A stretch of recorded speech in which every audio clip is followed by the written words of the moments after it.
Hello, today we are start with the next category that is Sarcodina under the heading that is Protozoa. ठीक है, now हम लोगों ने protozoa को 4 category में डिवाइड किया था. जू फ्लैजिलेटा हम लोगों ने पढ़ लिया, उसके 4 या 5 एग्जाम्पल्स हम लोगों ने डिस्कस किए हैं. Now will discuss sarcodina, that is the another type of protozoa which is not having any cilia, flagella और मतलब उसके पास सीलिया या फिर फ्लैजेला नहीं होते. इसके अलावा इनके पास क्या होते हैं, अदर लोकोमोटरी ऑर्गन्स होते हैं, दैट इज सूडोपोडिया. ओके, सो अगर सबसे पहले इनके बात करें सार्कोडीना को हम लोग अमीबॉइड प्रोटोजोन्स बोलते हैं. Amoeboid why, because they are not having any specific shape and size, that's why. The next thing is अगर इनके हैबिटेट की बात करें तो वही फ्रेश वाटर, मैराइन कुछ भी हो सकता है. और ये आपके मड के अंदर भी, मड एरियाज के अंदर भी, जनरली मडी एरियाज के अंदर भी आपको देखने को मिलते हैं. वेयर सम थोड़ा सा सॉर्ट ऑफ पानी होता है वहाँ पे भी ये देखने को मिलते हैं. हैबिट की अगर बात करें तो ये फ्री लिविंग है और पैरासाइट, मतलब कुछ इसके अंदर फ्री लिविंग आपको देखने को मिलेंगे और कुछ पैरासाइट आपको देखने को मिलेंगे. When we will discuss the examples.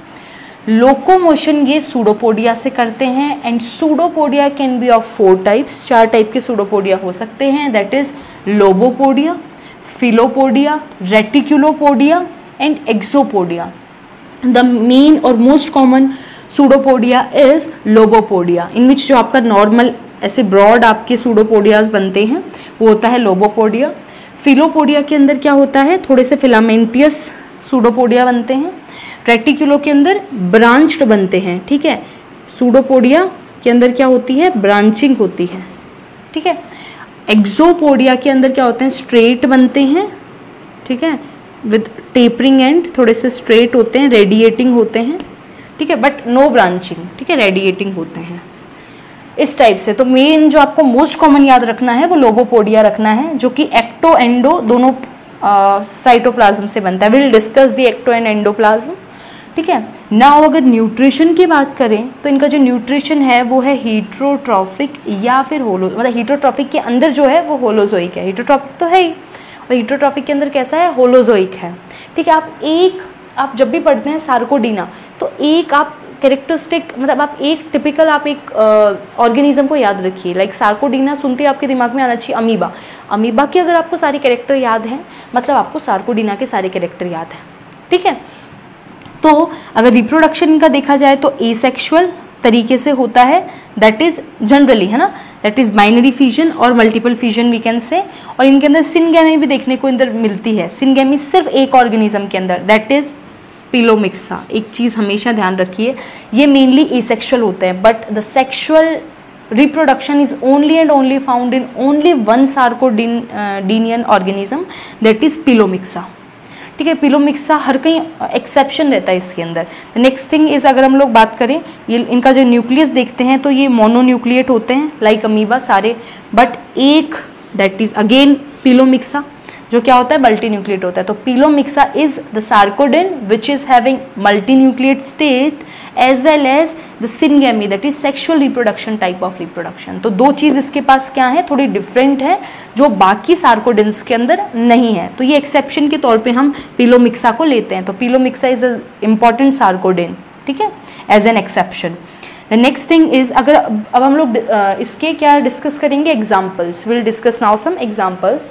सबसे पहले अगर सार्कोडिन की बात की जाती है दैट इज अमीबा. हमेशा क्या आता है, अमीबा. ठीक है, अमीबा प्रोटिस. ठीक है, ये इसका साइंटिफिक पूरा नेम है.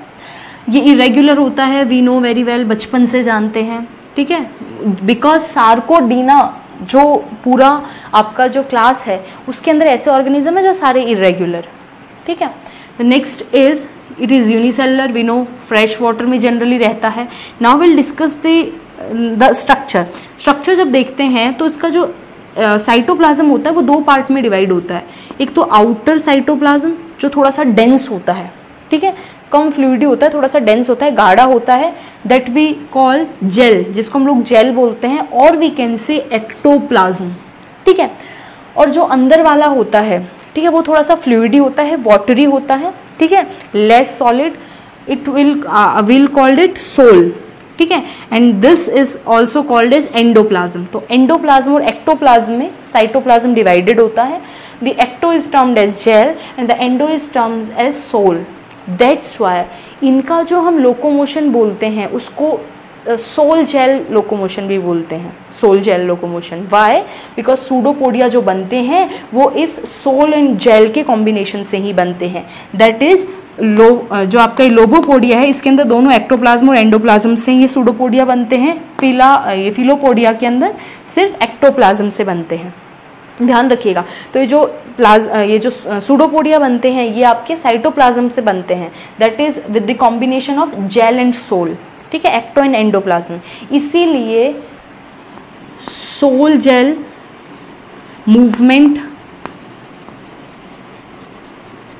बोलते हैं हम अमीबा के मूवमेंट को, ये चीज़ ध्यान रखिएगा हमेशा, ठीक है, sol gel movement. The next thing is इनके अंदर एक कॉन्ट्रेक्टाइल वैक्यूल होता है which is for osmoregulation, that you have to be, है ना, for maintaining the concentration balance के लिए ये क्या होता है, इनके पास कॉन्ट्रेक्टाइल वैक्यूल होता है। द नेक्स्ट थिंग इज ये जो सोल और जेल होता है ये इंटरकन्वर्जेबल है, मतलब सोल जेल बन सकता है कंडेंस हो जाए तो, और जेल अगर फ्लूइडी हो जाए तो सोल बन सकता है, ठीक है। तो ये आपको ध्यान रखना है। बट अंदर वाला थोड़ा सा वाटरी है और बाहर वाला क्या है, थोड़ा सा रिजिड है ना, डेंस है। The next thing is second example is pelomyxa, exception वाला भाई साहब, जिसके इतने सारे एक्सेप्शंस हम लोगों ने देखे हैं, ठीक है। पिलोमिक्सा जो होता है इसको हम लोग जाइंट अमीबा बोलते हैं। It is like amoeba only but the size is quite big, है ना। And it is multi nucleate, मतलब वो दोनों चीज़ें लिख दो जो एक्सेप्शन में हम लोगों ने याद की थी। एक तो ये मल्टी न्यूक्लिएट होता है, दैट इज़ 100 to 1000 न्यूक्लियस होते हैं पर सेल। एक सेल के अंदर 100 से 1000 तक न्यूक्लियस देखने को मिले इन पिलोमिक्सा, ठीक है। And it also possess sexual reproduction, that is syngamy, ठीक है, सिनगेमी भी ये करता है, सेक्शुअल रिप्रोडक्शन भी करता है। Now the next example is entamoeba histolytica, ठीक है। Entamoeba histolytica is also the causative organism of amoebiasis. Amoebiasis एक डिजीज होती है, it is caused by entamoeba histolytica in man, ठीक है, हमारे अंदर। इसलिए हम लोग इसके थोड़े से कैरेक्टर्स पढ़ रहे हैं। क्या क्या, सबसे पहले इसको डिस्कवर किया था लेम्बले ने, Lambl, it is discovered by Lambl and it is monogenetic, means the life cycle is completed only in one host, एक ही होस्ट चाहिए इसको अपनी लाइफ में, और वो है मैन। मैन की इंटेस्टाइन के अंदर ये क्या करता है, सर्वाइव करता है, और ये डायमॉर्फिक होता है। वो ये दो फॉर्म में मिलता है, इसकी दो फॉर्म होती हैं, माइन्यूटा, ठीक है, माइन्यूटा एंड मैग्मा। माइन्यूटा जो फॉर्म होती है वो डिजीज कॉज नहीं करती, वो जस्ट आती है ऐसे कैरियर हमारी बॉडी में, फिर मल्टीप्लाई करने के बाद एक फॉर्म बनती है, that is magma, and the magma is pathogenic form. ये जो मैग्मा होती है यही क्या होती है, पैथोजेनिक फॉर्म होती है, और इसको छोड़िए, चलो, ये मैग्मा जो होती है वो पैथोजेनिक फॉर्म होती है। द नेक्स्ट थिंग इज, अब ये हमारे लिए हार्मफुल कैसे है, ये रिलीज करता है एक enzyme, that is histolytic enzyme. The term histo is use for tissue and lytic means tissue को डाइजेस्ट करने वाला। The histolytic enzyme generally digest the tissue, और अगर इंटेस्टाइन में रहता है तो इंटेस्टाइन में इंटेस्टाइनल टिश्यू है तो उसको डैमेज करके ब्लीडिंग कॉज करता है। ये वहाँ पे म्यूकस की लाइनिंग को हटा देता है। जनरली इंटेस्टाइन पे म्यूकस की लाइनिंग होती है, जैसे स्टमक पे म्यूकस की लाइनिंग होती है, सेम वैसे, बट ये उसको डिस्ट्रॉय कर देता है, तो ब्लीडिंग और म्यूकस रिलीज होता है। अगर इसके हम लोग डिजीज देखें तो अमीबियसिस होती है, और अगर इसके सिम्टम्स देखें तो क्या होता है, वही एब्डोमिनल आपको पेन बहुत ज़्यादा, बिकॉज इंटेस्टाइन में हो रहा है, एब्डोमिनल क्रैम्प्स होते हैं, इंटेस्टाइनल ब्लीडिंग होती है, ठीक है। द स्टूल विद जनरली जो स्टूल होती है वो आपका जो फीकल मैटर होता है वो कुछ ब्लड के साथ या फिर म्यूकस के साथ रिलीज होता है, ठीक है। तो ब्लडी स्टूल और faecal matter will be there, ठीक है। ये क्या हो गए, सिम्टम्स हो गए।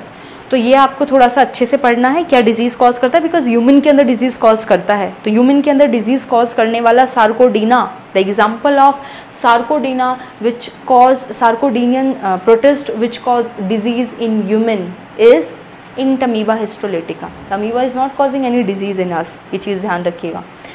नेक्स्ट है आपका, और एक पिलोमिक्सा, और ये दोनों तो आपको याद रखने अमीबा तो पता है, ये pelomyxa as exception of sarcodinian category and amoeba we know. The next thing is, एक और एग्जाम्पल है, दैट इज ओलोकेंथा। ओलोकेंथा जो है इसको हम लोग को इसलिए याद रखना है बिकॉज इसके अंदर मैक्सिमम नंबर ऑफ क्रोमोसोम्स होते हैं, ठीक है। इतना सिंपलर ऑर्गेनिज्म होने के बाद, इतना छोटा ऑर्गेनिज्म होने के बाद भी इसके पास इतने सारे सेट ऑफ क्रोमोसोम होते हैं, दैट इज डिप्लॉयड कंडीशन में होता है। और इसके पास कितने क्रोमोसोम होते हैं? 1600 क्रोमोसोम्स पर सेल। एक सेल के अंदर 1600 क्रोमोसोम, अपने आप में बहुत बड़ी बात होती है, ठीक है। एक सिंपल से ऑर्गेनिज्म में इतने सारे क्रोमोसोम होना, ठीक है, बहुत एक बड़ी बात होती है। इवन ये जो आपकी ड्रोसोफिला वगैरह होती हैं, इनमें 4 to 5 आपके क्रोमोसोम्स होते हैं, ठीक है, बहुत कम क्रोमोसोम्स होते हैं। बीट वगैरह ये जो छोटे बड़े थोड़े कॉम्प्लेक्स प्लांट्स हैं, कॉम्प्लेक्स एनिमल है, इनके अंदर ही कम क्रोमोसोम होते हैं, ठीक है। On we are having 23 pair, ठीक है, हमारे अंदर ही इतने हैं, बट इट इज़ हैविंग 1600, ठीक है।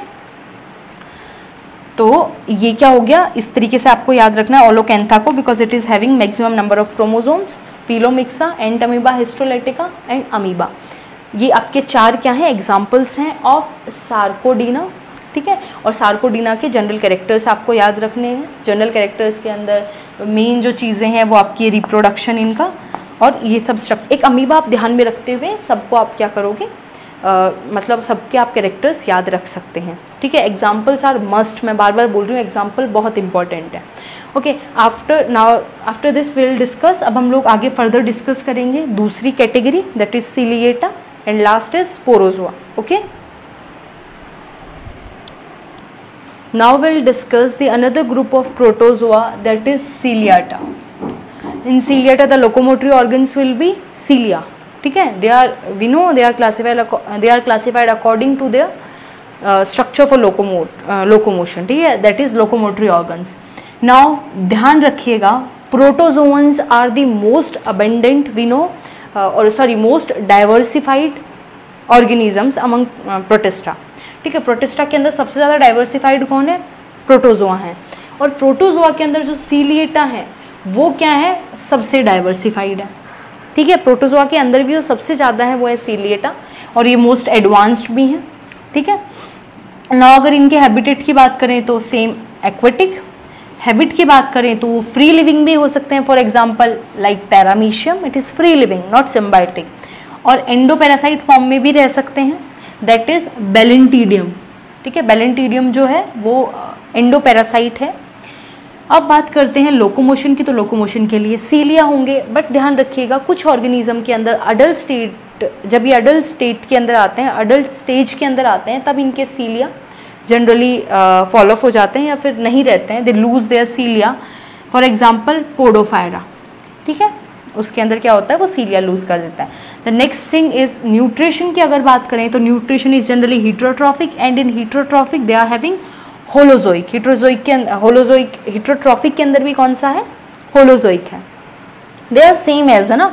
ये आपको क्या करना है, एक टेबल बनानी है, और जो प्रोटोजोन्स हैं इसके चारों, दैट इज ज़ूफ्लैजिलेटा, ठीक है, सार्कोडीना, सीलिएटा एंड स्पोरोजोआ, इन चारों को टेबुलर फॉर्म में ये जो कैरेक्टर्स हैं वो एक साइड लिखने हैं, और किसमें है, किसमें क्या है, किसमें क्या है, वो सारा एक टेबुलर फॉर्म में आपको बनाना पड़ेगा। देखिए थोड़ी सी मेहनत तो आपको करनी पड़ेगी, ठीक है, कुछ पाने के लिए। फिर आपको क्या करना है, जस्ट एक बार रिवाइज करना होगा, आपको सारी चीज़ें याद हो जाएंगी। और मैं जो नोट्स प्रोवाइड कर रही हूँ ये भी बहुत छोटे और बहुत पॉइंट में है, and everything is there according to NCERT, और थोड़ा सा हाई लेवल सब है और नोट्स फॉर्म में ही है। बट अगर आप और भी छोटा बनाना चाहते हो और भी कंपैरेटिव स्टडी के फॉर्म में पढ़ना चाहते हो तो आप टेबुलर फॉर्म में इसको क्रिएट कर सकते हैं, ठीक है। द नेक्स्ट इज तो न्यूट्रिशन। अब रिप्रोडक्शन की बात करें तो एसेक्सुअल सेक्सुअल दोनों होते हैं। Asexual is by transverse binary fusion, that is like this transverse, ठीक है, and sexual is by conjugation. Conjugation जब एक न्यूक्लियस दूसरे न्यूक्लियस से फ्यूज करेगा, ठीक है। और कभी कभी एक और चीज़ होती है, दैट इज ऑटोगैमी, बिकॉज हमने बात की, अगर इनके न्यूक्लियस की बात करें ना तो इनके अंदर न्यूक्लियर डायमॉर्फिज्म होता है, मतलब वो तो मैं अभी आपको बाद में बताऊंगी। इनके अंदर 2 टाइप के न्यूक्लियस मिलते हैं, ठीक है। तो इनके जो न्यूक्लियस हैं एक ही ऑर्गेनिज्म के, वो आपस में भी फ्यूज कर जाते हैं, उसको हम बोलते हैं ऑटोगैमी, सेल्फ फर्टिलाइजेशन। क्योंकि इनके अंदर एक से ज़्यादा न्यूक्लियस तो होते ही हैं, वो खुद ही न्यूक्लियस आपस में फ्यूज कर जाते हैं। It is also comes under sexual reproduction, because genetic variation तो आता ही है ना, उसकी वजह से जेनेटिक वेरिएशन आता है। क्योंकि अब वो जो नया एक जो न्यूक्लियस बनेगा वो फिर आगे जब किसी और से अगर सेक्सुअल रिप्रोडक्शन करेगा तो फिर वो चीज़ क्या होगी, एग्रीगेट होगी, वेरिएशंस आएंगे। नाउ न्यूक्लियर डायमॉर्फिज्म इनके अंदर होता है। What is nuclear dimorphism? It is, इनके अंदर न्यूक्लियस जो मिलते हैं वो 2 टाइप के मिलते हैं। नंबर में तो 2 होते हैं या फिर ज़्यादा भी हो सकते हैं, बट 2 टाइप के मिलते हैं। एक बड़ा न्यूक्लियस होता है, large nucleus, that is for एक लार्ज न्यूक्लियस होता है, एक माइक्रो, एक छोटा न्यूक्लियस होता है। लार्ज वाला जो न्यूक्लियस होता है ये आपके जनरली सारे फंक्शन परफॉर्म करता है, ऑल फंक्शंस, ठीक है, जितने भी फंक्शन होते हैं एक सेल के अंदर। और जो स्मॉल वाला होता है वो रिप्रोडक्शन के अंदर क्या करता है, हेल्प करता है, ठीक है। तो आपके 2 होते हैं, macro and micro nucleus. 2 nucleus मिलते हैं आपको जनरली हर किसी के अंदर देखने को। तो न्यूक्लियर डायमॉर्फिज्म, तब 2 टाइप के न्यूक्लियस किसके अंदर देखने को मिलते हैं, सीलिएटा के अंदर। ये एक बहुत पिक्यूलियर फीचर है, ध्यान रखिएगा। नेक्स्ट थिंग इज इनके अंदर पेलिकल देखने को मिलती है, ये भी बहुत इंपॉर्टेंट फीचर है। पेलिकल मीन्स इनके अंदर सेल वॉल नहीं होती, instead of cell wall they are having plasma membrane, और प्लाज्मा मेम्ब्रेन जो होती है वो ट्रू प्लाज्मा मेम्ब्रेन नहीं होती, इट इज पेलिकल होती है वो, ठीक है, विदाउट हैविंग लिपिड्स नहीं होते, सिर्फ प्रोटीन्स होते हैं ऐसी मेम्ब्रेन के अंदर, उसको हम पेलिकल बोलते हैं। द नेक्स्ट थिंग इज इनके अंदर ट्राइकोसिस्ट टाइप्स ऑफ सेल्स होती हैं, they are special cells which are ectoplasmic, ठीक है, मतलब ऐसे आउट ग्रोथ लाइक स्ट्रक्चर्स बनते हैं, एक्टोप्लाज्मिक स्ट्रक्चर्स होते हैं, ठीक है। और ये जो सेल्स होती हैं ये ऑफेंस एंड डिफेंस पर्पस के अंदर काम आती हैं, ठीक है, इनके डिफेंस पर्पस के अंदर ट्राइकोसिस्ट सेल्स इनके अंदर होती हैं। Now will discuss the example like balantidium, ठीक है, vorticella, and the most famous example that you have to be remember, ciliata नाम सुनते ही आपको पैरामीशियम याद आना चाहिए, because the representative organism is paramecium. Paramecium जो होता है वो 3 टाइप का हो सकता है, 3 स्पीशीज होती हैं इसकी, paramecium caudatum, paramecium aurelia and paramecium micro multi nucleata. सबसे पहले इन तीनों को हम लोगों ने डिवाइड किया ऑन द बेसिस ऑफ इनके अंदर जो न्यूक्लियस है ना, मैक्रो और माइक्रो, वो कितने हैं इसके बेसिस पे डिवाइड किया है। सबसे पहले पैरामीशियम कॉर्डेटम जो है उसके अंदर 1 माइक्रो और 1 मैक्रो न्यूक्लियस मिलता है, ठीक है। पैरामीशियम ऑरेलिया के अंदर 1 मैक्रो और 2 माइक्रो, 1 बड़ा और 2 छोटे न्यूक्लियस मिलते हैं। इन पैरामीशियम माइक्रो मल्टी न्यूक्लिएटा के अंदर 1 मैक्रो और नाम बता रहा है, खूब सारे माइक्रो न्यूक्लियस जो होंगे, तो छोटे वाले जो न्यूक्लियस होंगे वो खूब सारे मिलेंगे, ठीक है। तो इसके बेसिस पे हमने 3 स्पीशीज जो जनरली इसकी होती हैं वो है। Now will discuss the diagram. See ये मतलब स्लीपर्स जो होती हैं, the sole of your shoes और वी कैन से स्लीपर, उसके जैसा स्ट्रक्चर देखने को मिलता है, which is surrounded by small hair like structures that are cilia, जिनको हम लोग क्या बोलते हैं, सीलिया बोलते हैं, ठीक है। अब इसके अंदर जो मेन स्ट्रक्चर्स होते हैं वो आपको ध्यान रखना है, because it is the representative structure organism, तो आपका स्ट्रक्चर पता होना चाहिए एक बार के लिए।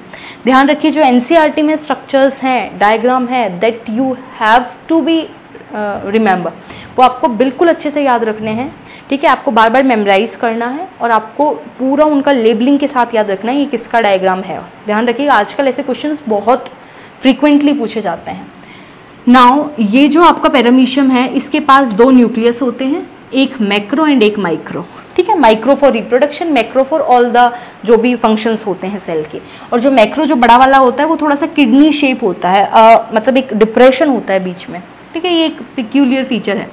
नेक्स्ट थिंग इज इसके अंदर 2 क्या मिलती हैं, ग्रूव लाइक स्ट्रक्चर्स मिलते हैं, 2 ओपनिंग होती हैं। The one opening which is terminate in a structure जो कि गलट होती है, एक अंदर एक गलट के अंदर क्या होती है, टर्मिनेट होती है, ठीक है।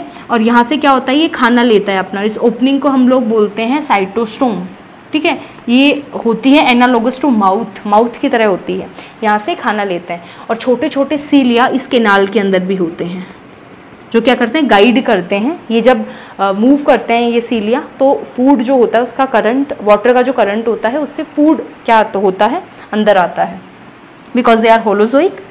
नेक्स्ट थिंग इज एक और स्ट्रक्चर होता है दैट इज साइटोफेज। साइटोफेज जो होता है that is analogous to anus की तरह होता है, यहाँ से अनडाइजेस्टेड फूड एक्सक्रीट आउट होता है, ठीक है।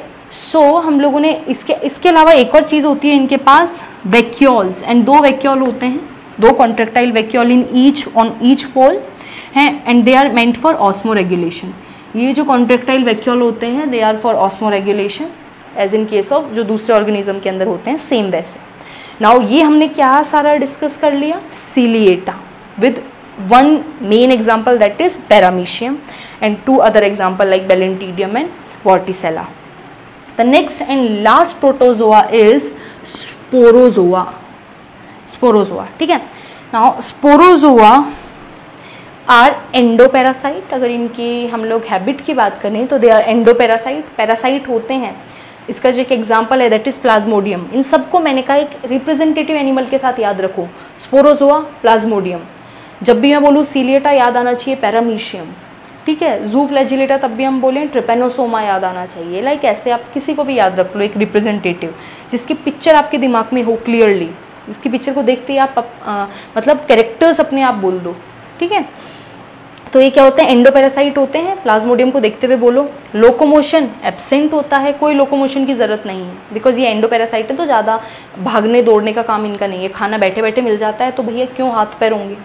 सोचिए अगर हमें हाथ पैर की ज़रूरत ही ना हो, ठीक है, खाना हमारे मुंह के सामने हो हमेशा, तो हमें हाथ पैर की क्या ज़रूरत है, तो नहीं होंगे। ठीक है, डांस करना अलग बात है, आप लोग बोलें कि डांस करने के लिए चाहिए, ठीक है, वो चीज़ अलग है। तो नेक्स्ट इज, तो लोकोमोशन एब्सेंट होता है इनके अंदर। न्यूट्रिशन हिट्रोट्रॉफिक है ही, ठीक है, हमसे ले लेते हैं। रिप्रोडक्शन की अगर बात करें तो इनके अंदर एक स्पेशल रिप्रोडक्शन होता है that is alteration of generation. What is alteration of generation?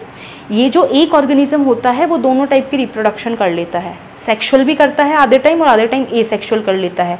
This particular phenomena is termed as alternation of generation. ये चीज़ आपको ध्यान रखनी है। Peculiar feature of sporozoa, mainly of plasmodium, इसका जो प्लाज्मोडियम होता है उसके अंदर ये होता है अल्टरेशन ऑफ जनरेशन, ठीक है, जिसके अंदर सेक्सुअल एसेक्सुअल दोनों फॉर्म के अंदर ये रहता है एक ही लाइफ साइकिल के अंदर। आधे टाइम ये सेक्सुअल तरीके से रिप्रोड्यूस करता है, आधे टाइम एसेक्सुअल तरीके से, ठीक है। होता क्या है, ये डाइजेनेटिक है, मोनोन्यूक्लिएट है, सिंगल न्यूक्लियस होता है, डाइजेनेटिक है।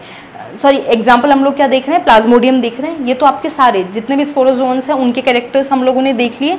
नाउ एक स्पेशल हम लोग जो आपका एक जो मेन पिक्यूलियर आपका जो एग्जाम्पल है वो हम पढ़ रहे हैं, दैट इज प्लाज्मोडियम। प्लाज्मोडियम जो होता है वो डाइजेनेटिक है, मतलब 2 होस्ट चाहिए होते हैं इसको अपना लाइफ साइकिल कंप्लीट करने के लिए, as they are endoparasite. Parasite है मतलब पैथोजन है, पैथोजन है तो होस्ट चाहिए लाइफ साइकिल कंप्लीट करने के लिए। So they are having 2 host, man and female anopheles. We know very well, female anopheles की सलाइवरी ग्लैंड्स के अंदर प्लाज्मोडियम रहते हैं और वहाँ पे वो रिप्रोडक्शन करते हैं, सेक्सुअल रिप्रोडक्शन। और जैसे ही मैन के अंदर आते हैं तब ये एसेक्सुअल रिप्रोडक्शन करते हैं इन आरबीसी, लिवर सेल्स, ठीक है, हिपैटोसाइट के अंदर, इरिथ्रोसाइट्स के अंदर करते हैं। और डाइजेनेटिक है, वी नो, ठीक है। इस तरीके से क्या करते हैं, जो डिजीज कॉज करते हैं दैट इज कॉल्ड मलेरिया, उसको हम लोग क्या बोलते हैं, मलेरिया बोलते हैं। तो malaria is caused bye not female anopheles, it is caused bye आपका प्लाज्मोडियम। बिकॉज आज तक भी बच्चे हैं ना, 11th क्लास तक भी बहुत सारे बच्चे जो होते हैं उनसे अगर पूछा जाता है कि भैया बताओ जो आपका मलेरिया होता है वो किससे होता है, बच्चे बोलते हैं फीमेल एनोफिलीज, बहुत प्राउड से। तो प्लीज़ इतना प्राउड है ना अच्छा नहीं है, थोड़ा देखिए हम गलत बोल रहे हैं, चीज़ों के अंदर जाइए। It is just a carrier. Female anopheles तो एक होस्ट है, उसको तो पता भी नहीं है यार कि अपने अंदर प्लाज्मोडियम में हम बांट रहे हैं मज़े में, उनसे तो पता भी नहीं है कि उसको ऐसा कोई हार्म नहीं कर रहा वो, और सिर्फ फीमेल एनोफिलीज के अंदर ही ये रहता है, ठीक है। क्यों रहता है फीमेल एनोफिलीज के अंदर ही? The reason behind, because female anopheles is the only, मतलब यही एक वो मॉस्किटो है जो क्या करती है, ब्लड सकिंग है, जो हमारा ब्लड लेती है। वो भी सिर्फ कब लेती है, कॉपुलेशन से पहले, अपनी मेटिंग से जस्ट पहले ये ब्लड लेती है और मेटिंग के बाद, ठीक है। और जो मेल होता है, मेल जो मॉस्किटो होता है वो कभी भी, वो हर्बीवोर होता है, वो कभी भी आपका ब्लड सक नहीं करता। इसलिए कितना मतलब नेचर ने क्या बनाया है, फीमेल के अंदर ये सर्वाइव करती है। फीमेल ही ब्लड के पास जाएंगी तो मैन के पास जाएंगी, तो मैन के अंदर हम भी चले जाएंगे, दैट इज़ प्लाज्मोडियम, है ना। तो बहुत ही इंटरेस्टिंग चीज़ है। आप लोग फर्दर हम लोग इसके बारे में 12th में पढ़ेंगे बहुत अच्छे से, प्लाज्मोडियम के बारे में। मैं अभी समझा देती बट वही फिर बहुत ज़्यादा हो जाता है एंड हम लोग ऐसे हो जाते हैं ओवर, जब ज़्यादा खा लेते हैं तो फिर ना उल्टी हो जाती है। तो वही वाली चीज़ है ना, तो ये आपको याद रखना है बिल्कुल अच्छे से। स्पोरोजोआ के some characters and ciliata. So till now we had completed our protista part, है ना, we had completed our whole protista part with our monera। हमने monera पढ़ लिया, protista पढ़ लिया। Now in next further videos we'll be discuss the fungi। हम लोग क्या डिस्कस करेंगे अब आगे, सारा fungi डिस्कस करेंगे। सेम ऐसे ही पहले जनरल कैरेक्टर्स पढ़ेंगे विद सम क्लासेस, ठीक है, और अलग अलग क्लासेस को विद एग्जांपल्स अलग अलग हम लोग पढ़ेंगे। और अब ध्यान रखिए एडवांसमेंट होता जा रहा है, ठीक है, कुछ ना कुछ एडवांसेस आते जा रहे हैं। अभी तक ये ऑर्गेनिज्म बहुत लोअर थे तो इनके अंदर इतना एडवांसमेंट नहीं था। अब रिप्रोडक्शन बहुत अच्छे से होने लग जाएंगे तो हमें रिप्रोडक्शन बहुत सही से पढ़ने होंगे। अभी तक का प्लीज़ आप एक बार ब्रेक लेके पूरे वीडियोस देखिए, ठीक है, बहुत अच्छे से पढ़िए सारा एनसीईआरटी प्लीज़ साथ के साथ रीड आउट कीजिए। मैं हमेशा बोलती हूँ, है ना, ये आपके भले के लिए है। प्लीज़ साथ के साथ एनसीईआरटी अगर रीड आउट कर लोगे ना तो कुछ नहीं हो जाएगा, बहुत जल्दी हो जाती है। लास्ट में लेके बैठोगे 22 चैप्टर्स, कोई कुछ नहीं कर सकता, नहीं होंगे। फिर बोलते हैं अच्छा टीचर ने सही नहीं पढ़ाया, है ना, हम पढ़ नहीं पाए, हम तो डफ। ऐसा कुछ नहीं होता, सब इंटेलिजेंट होता है। बस आपको क्या करना है, रोजाना रिविजन कर देना है। रोजाना एक बार पढ़ दो ना साथ के साथ, इट्स ओके, फिर मज़े करो पूरे दिन, वैसे भी छुट्टी है, क्या करना है आपको, ठीक है। तो डायग्राम अच्छे से पढ़िए, बिल्कुल अच्छे से, और एनसीईआरटी की रीडिंग लगाइए, ठीक है। Thank you.